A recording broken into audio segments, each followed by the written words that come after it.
Hello, and thanks for joining us from our studios in Israel.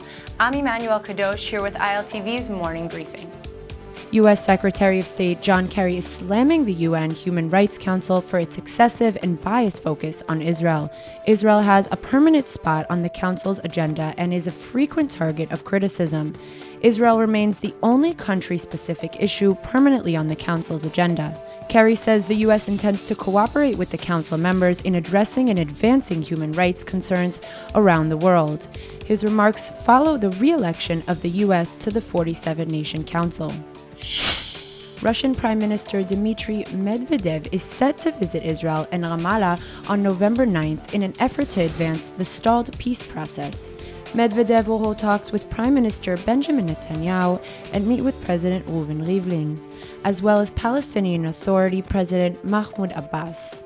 The two leaders' visits will also focus on the 25th anniversary of restored diplomatic relations between Jerusalem and Moscow. Netanyahu has already traveled to Moscow twice this year to meet with Russian President Vladimir Putin. They held extensive talks on coordinations of their activities in Syria, Israel's sovereignty in the Golan Heights, and the Israeli-Palestinian conflict. Summer is over and winter in Israel has officially begun as the clocks were turned back this morning at 2 a.m. Clocks in the U.S. won't change until this Saturday night, but Israel's time change coincides with the majority of countries in Europe. Smartphone owners should not have a problem with the change since Apple, Samsung, and other major brands have an automatic service that takes care of the change for you. Israel will return to summertime on March 25th, just 2 weeks before Passover.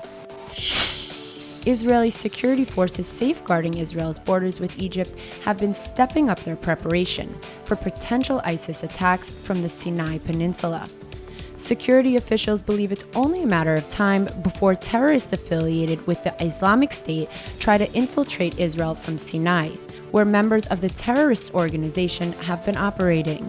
An elite border police unit, which is training for that threat, fears that cells of 15 to 30 terrorists, armed with a variety of other weapons, will try to infiltrate.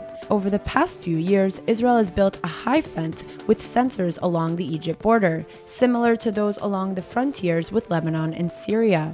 Asked how soon an attack could take place, a commander said ISIS has the capabilities and they have the ammunition. They just need to decide.